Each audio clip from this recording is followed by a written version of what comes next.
مدینہ طیبہ میں ایک آپ کی عادتیں، آپ کی خصلتیں بہت ساری اہم ہیں، اس میں تو ایک چیز یہ آپ کثرت سے آپ نے شادیاں کی ہیں اور طلاق بھی دیے۔ اس کی ایک وجہ یہ بتائی جاتی تھی کہ لوگ حضرت علی جو ہے اعلان کرتے بھی تھے منبر پر کہ اے لوگوں، کوفہ کے لوگوں، میرے بیٹے حسن کو اپنی بیٹیاں مت دینا، یہ طلاق دے دیتا ہے۔ اس کے باوجود لوگ قبیلہ در قبیلہ آ کر کہتے ہم تو اپنی بیٹیاں دیں گے۔ وجہ یہ ہے کہ لوگ اپنی بیٹیوں کا رشتہ رسول اللہ کے خاندان سے جوڑنا چاہتے تھے کہ نسبت حاصل ہو جائے، اور حضرت امام حسن مجتبی رضی اللہ تعالیٰ نے صرف نسبت دینے کے لیے شادیاں فرمائی۔ اخیر زمانے میں جب آپ مدینہ طیبہ میں تھے تو سیدنا حسن ابن علی بن ابی طالب رضی اللہ تعالیٰ عنہ کو زہر دیا گیا۔ پہلے آپ کو دودھ میں کوئی زہر دیا گیا، اور یہ تاریخ میں آپ کو بتاؤں، جیسے ہی آپ کو زہر دیا گیا رات کو ایسا تڑپتے تھے پوری، اور آپ کو جب بے چینی ہوتی، بے قراری ہوتی تو حکیم کو نہیں بلاتے تھے، دوڑ کر کے روضہ رسول کے پاس آتے تھے، نبی کریم صلی اللہ تعالی علیہ وسلم کے روضے کو پکڑ کر کے لپٹ جاتے تھے، اور تھوڑی دیر کے بعد حضرت امام حسن کے منہ سے وہ زہر نکل جاتا یا قے ہو جاتی اور آپ کو آرام مل جاتا اور آپ اچھے۔ ایک بار ہوا، دو بار ہوا، دوسری مرتبہ بھی زہر دیا گیا، اور اس کے بعد پھر آپ روضہ رسول پر آتے تھے اور اللہ کے حبیب صلی اللہ تعالیٰ علیہ وسلم سے استغاثہ کرتے۔ لوگ آج ہم سے سوال کرتے ہیں کہ حضور کے انتقال کے بعد، وفات کے بعد مانگنا حرام ہے؟ ان کے نواسے زہر پینے کے بعد خود رسول اللہ کی بارگاہ میں حاضر ہوتے اور شفا کی امید سے جاتے کہ اگر میرے مصطفیٰ دعا کر دیں تو اللہ تعالیٰ شفا عطا فرمائے گا۔ اور یہی حسن مجتبی کا عقیدہ ہے جو بریلی کے امام نے دیا تھا۔ کیا ہے بریلی کے امام نے یہ ہمیں بتایا تھا، شافی و نافی ہو تم، وافی و کافی ہو تم، درد کو کر دو دوا، تم پہ کروڑوں درود۔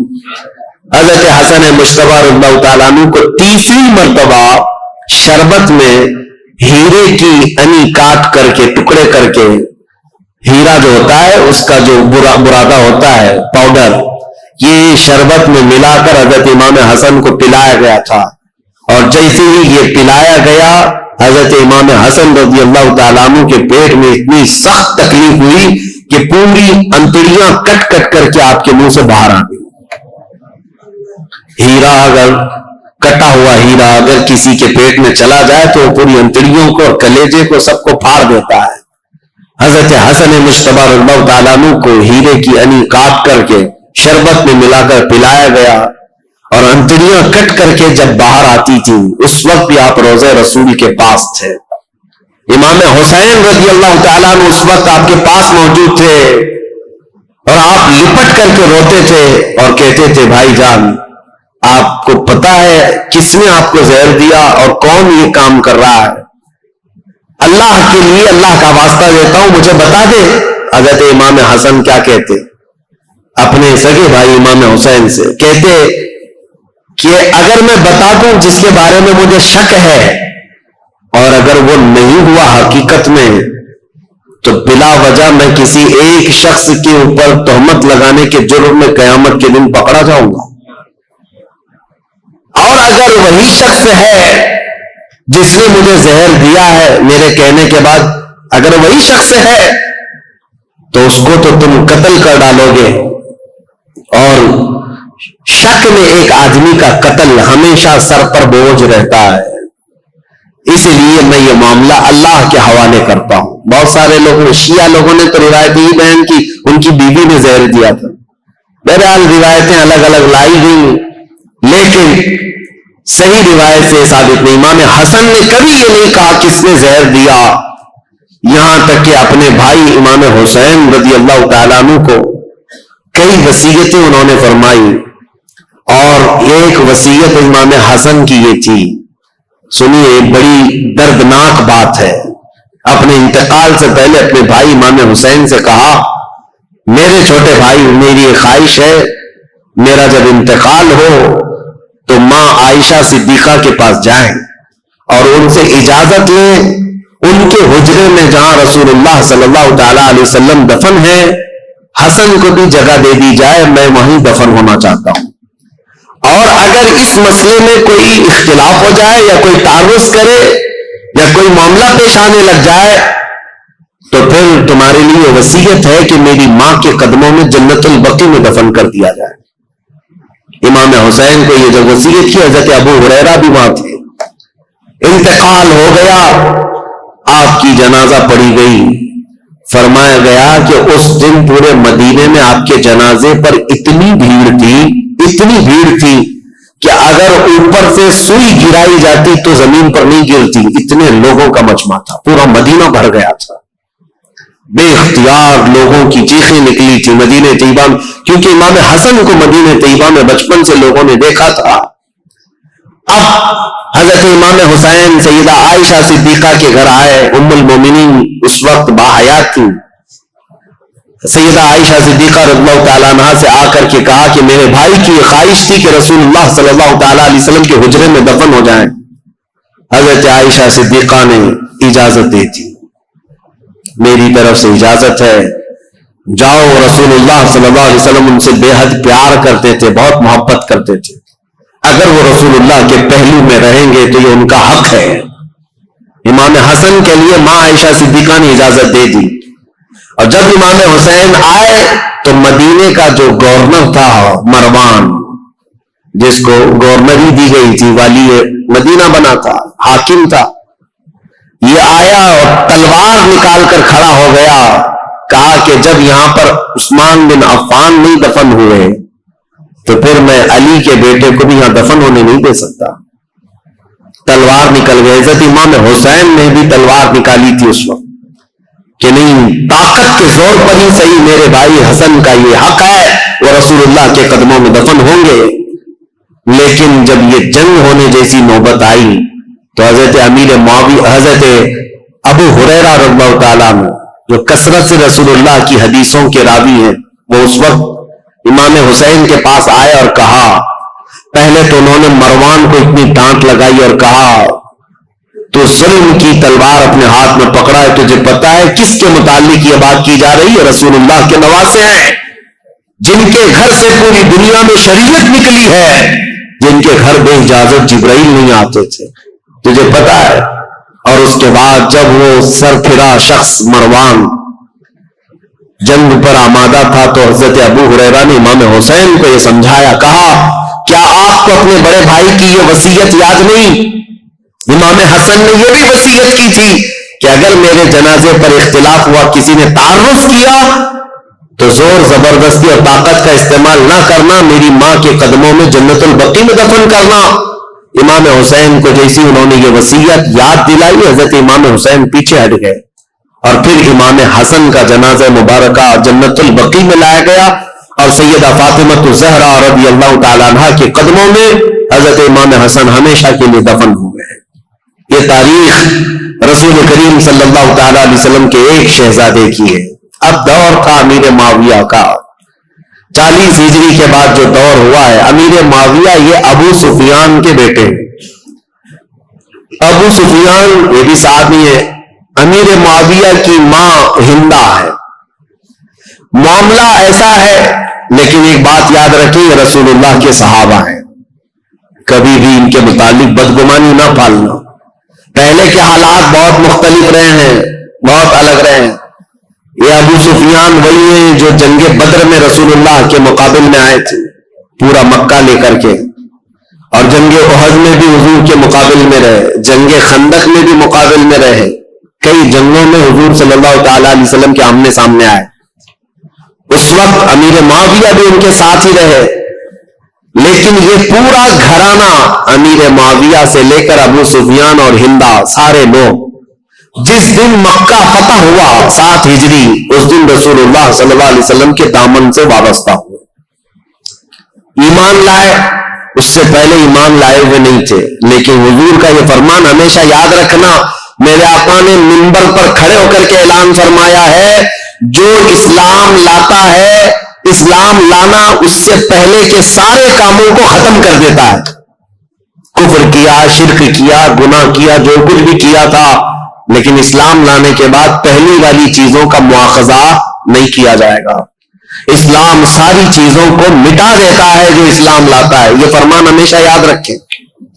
تو صحابہ کو ان کے پرانے واقعات یاد دلا کر کے کبھی تان و تشنی کا نشانہ نہیں بنانا۔ بہت سارے ایسے چور آج آئے ہوئے ہیں سوشل میڈیا پہ، یہ خود ذلیل لوگ ہیں، جو ان صحابہ کی بات آتی ہے تو یہ کہتے ہیں کہ یہ لوگ تو دشمنان اسلام میں تھے، ڈر کر کے اسلام لائے تھے، مکہ جب فتح ہوا تو ان کے پاس کوئی چارہ ہی نہیں تھا اس لیے اسلام لائے۔ ظالموں، تمہیں کیا خبر کون کس لیے اسلام لایا؟ ایک بات میں آپ کو بتاؤں، حضرت اسامہ بن زید رسول اللہ صلی اللہ علیہ وسلم کے بہت چہیتے صحابی ہیں، حضرت زید بن حارثہ کے بیٹے اسامہ بن زید، یہ اکثر رسول اللہ کے گھر میں بے تکلف آیا جایا کرتے تھے۔ ایک جنگ میں رسول اللہ نے انہیں بھیجا تھا، کفار و مشرکین سے مقابلہ کرتے کرتے پہاڑیوں سے کچھ لوگ اتر رہے تھے، حضرت اسامہ کے ہاتھ ایک آدمی آ گیا اور حضرت اسامہ نے اس پر تلوار تان لی، سامنے والے نے پڑھا لا الہ الا اللہ محمد رسول اللہ، اس کے باوجود اسامہ بن زید نے اس کو قتل کر دیا۔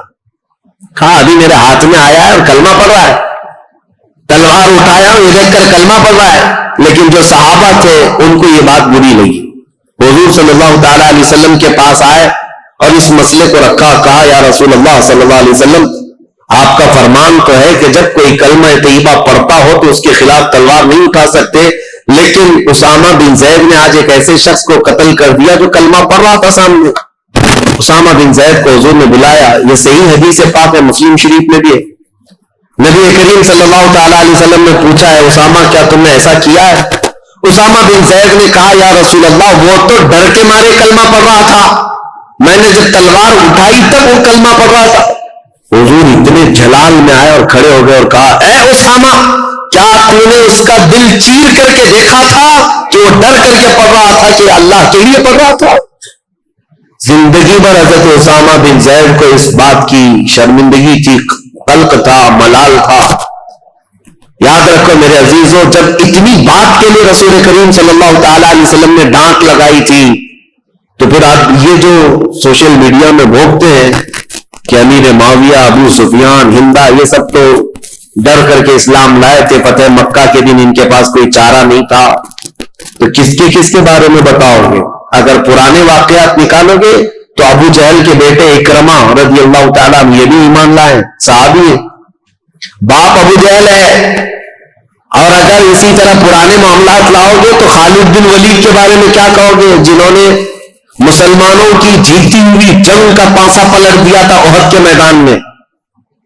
جنگ احد جو ہو رہی تھی اس میں مسلمان غالب آ گئے تھے، کفار و مشرکین کے دانت کھٹے کر کے ان کو بھگا دیا تھا، لیکن خالد بن ولید نے 200 لشکریوں کو پیچھے سے لا کر کے ایسا حملہ کیا تھا صحابہ پر، جب یہ ایمان لائے ہوئے نہیں تھے، اور ایسا حملہ کیا تھا کہ 70 مسلمان شہید ہوئے ہیں جنگ احد میں۔ وہ خالد بن ولید نے پوری جنگ کا پانسا پلٹ دیا تھا، تو کیا آپ بلیم ان پر کرو گے؟ ان کی وجہ سے امیر حمزہ شہید ہوئے تھے، ان کی وجہ سے مصعب بن عمیر شہید ہوئے تھے، ان کی وجہ سے عبداللہ بن جہش شہید ہوئے تھے، حضرت حنظلہ، یہ سب صحابہ جو شہید ہوئے جنگ احد میں۔ نہیں میرے عزیزوں، جو کچھ بھی ہوا ہے یہ حالات کے تقاضوں کے ساتھ بڑھتا گیا، لیکن جب کبھی کسی نے ایمان قبول کر لیا، جو کوئی اسلام سے وابستہ ہو گیا، اس کے پرانے حالات نہیں یاد دلائے جاتے، بلکہ ان کے لیے اتنا ہی کافی ہے کہ وہ ایمان کی حالت میں میرے رسول اللہ کا دیدار کر لیا ہے۔ یہ مقام قیامت تک اب کسی کو ملنے والا نہیں ہے۔ حضرت ابو سفیان رضی اللہ تعالیٰ عنہ یہ اگرچہ جنگوں میں حضور کے خلاف آتے رہے، لیکن فتح مکہ کے بعد جب اسلام لائے تو دل کے ساتھ، عقیدت کے ساتھ اور یقین کے ساتھ ایمان لائے ہوئے صحابہ میں سے، اور ان کے بیٹے حضرت امیر معاویہ۔ اب امیر معاویہ کی پیدائش کا معاملہ میں بتاتا ہوں۔ ان کی ماں ہندا، یہ بھی صحابیہ ہیں، لیکن یہ وہی ہندا ہیں جنہوں نے احد کے میدان میں حضرت امیر حمزہ کا کلیجہ چبایا تھا۔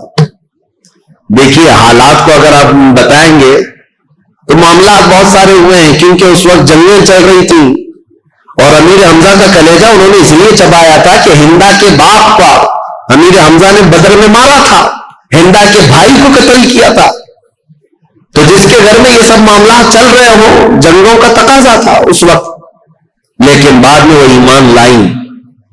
اور صحابیت کا شرف بھی حاصل کیا. جو عورتوں میں صحابیات ہیں ان میں حضرت ہندا کا بھی مقام ہے. بات یہ تھی کہ ہندا کے باپ ربیعہ، یہ ہندا کی شادی فاقیہ نام کے ایک شخص سے کی تھی.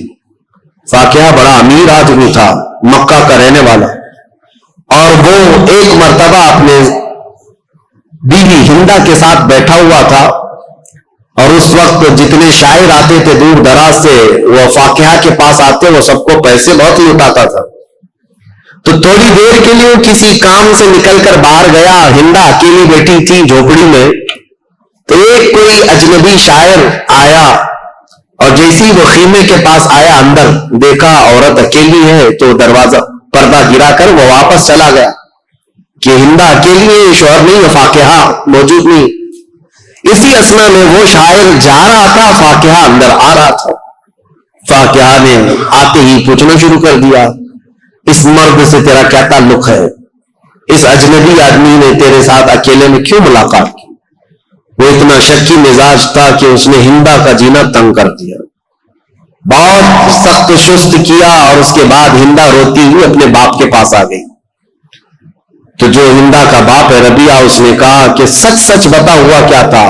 تو ہندا نے کہا جو اس وقت ان کے خداؤں کی قسمیں کھاتی تھی سب کھائی. کہا کہ میرا دامن پاک ہے، میں نہ اس آدمی کو جانتی ہوں نہ پہچانتی ہوں، مجھے تو یہ پتا بھی نہیں کوئی آیا تھا، یہ تو میرے شوہر نے بتایا کہ کوئی آ کر کے بھی گیا ہے یہاں پر.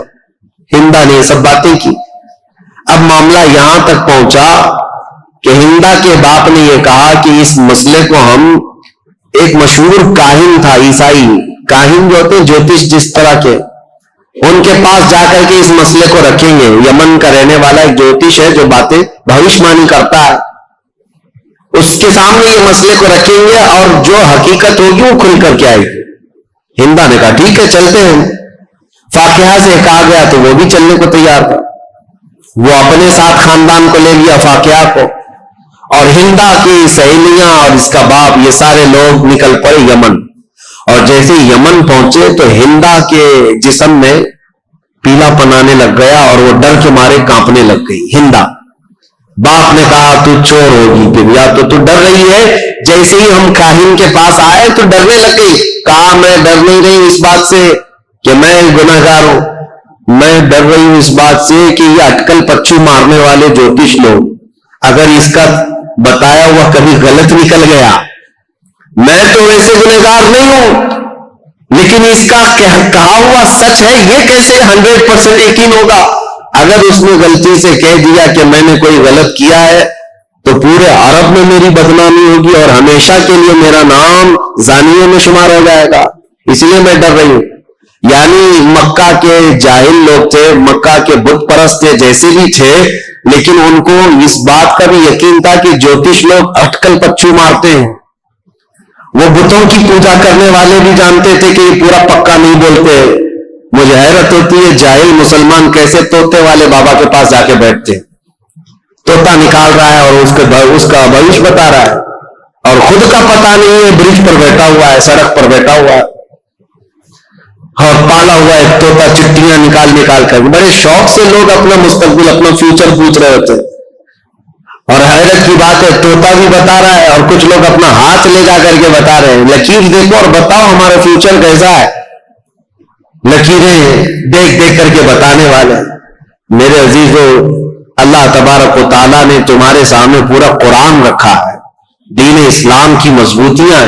میرے آقا نے فرمایا جو کسی کاہن کے پاس اپنا ہاتھ لے کر گیا، حضور نے فرمایا فقط کفر بما انزل محمد، اس نے محمد کا انکار کر دیا.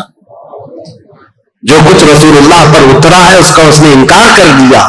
تمہارا یہ شیوا نہیں ہے کہ تم مسلمانوں اور جوتشوں کے پاس جاؤ اور اپنے گھر بنانے کے لیے واسطو پرکار کا خیال کرتے رہو. یہ سب چیزیں جو توہمات ہیں یہ تمہارے حصے کی نہیں ہے، تمہاری نہیں. بہرحال ہندا جب یہ کہتی ہے اپنے باپ سے کہ یہ اٹکل پچو مارے گا کچھ بھی، اور میرے بارے میں اگر کہہ دیا کہ یہ زنا کر چکی ہے تو میرا غرق ہو جائے گا. تو اس کے باپ نے کہا میں ایسے ہی ڈائریکٹ تھوڑی نہ جاؤں گا اس کے پاس، میں پہلے اس کا ٹیسٹ لوں گا کہ وہ صحیح ہے یا نہیں ہے. اس کے لیے ہندا کے باپ نے ایک تجویز لی. گھوڑے کے دم کے نیچے ایک پھل کا دانہ چھپا کر کے رکھا اور اپنے پاس ایک ڈبیا رکھی اور اس میں بھی ایک چیز چھپا کر کے رکھی, اور جاتے ساتھ وہ جو کاہن تھا اس کے پاس دونوں جماعتیں گئی. اور جانے کے بعد ہندا کے باپ نے کہا, جوتش صاحب, کاہن صاحب, ہم آپ کے پاس ایک مسئلہ لے کر آئے, لیکن اس سے پہلے ہم آپ کو آزمانا چاہتے ہیں کہ تم کہاں تک پہنچے ہوئے ہو. ہم کچھ کر کے لائے ہوئے ہیں اپنے ساتھ, وہ کیا ہے بتاؤ. اس جوتش نے کہا کہ تم یہاں آنے سے پہلے اپنے جانور کی پونچھ کے نیچے ایک دانہ دبا کر کے آئے ہو. اس نے صحیح بات کہی. کاہن جو ہوتے ہیں جوتش, ان کو شیطان کچھ خبریں دیتا ہے. اور اس کے بعد جب اس نے صحیح صحیح بات بتائی, اس وقت کے کاہن یہ سب بتاتے تھے ستارہ دیکھ کر کے, تو ہندا کے باپ نے کہا دیکھو ہم نے جو ٹیسٹ لینا تھا وہ اس میں پکا نکلا ہے. اس کے بعد کہا اس جوتش سے کہ اب یہ بتاؤ ہم کیا مسئلہ لے کر کے یہاں پر آئے ہیں. اس میں ایک عورت کے بارے میں یہ الزام ہے کہ اس نے زنا کیا ہے اجنبی مرد سے. تو کہا عورتوں کو یہاں بٹھاؤ. کئی عورتیں تھیں, وہ سب کے پاس جاتا تھا, سونتا تھا, کسی کے کندھے کو مارتا تھا. اس کے بعد ایک ایک عورت کو اس طرح سے مار مار کے الگ کیا. جب ہندا کی باری آئی تو کندھے پر مارا اور اس کے بعد کہا کھڑی ہو جاؤ. اور جیسی ہندا کھڑی ہوئی کہا کہ یہ عورت بالکل پاک و صاف ہے, اس نے آج تک کوئی دوسرے مرد سے کوئی بدکاری نہیں کی. اے لوگوں, میں تمہیں یہ بات بھی کہتا ہوں کہ یہ ہندا پاک ہے, اپنے شوہر کے بستر کو, امانت کو اس نے بچائی ہے. اور یہ بھی میں تمہیں کہتا ہوں عنقریب اس کے گھر میں ایک بیٹا پیدا ہوگا جو پورے عرب کا بادشاہ ہوگا, اس کا نام معاویہ ہوگا.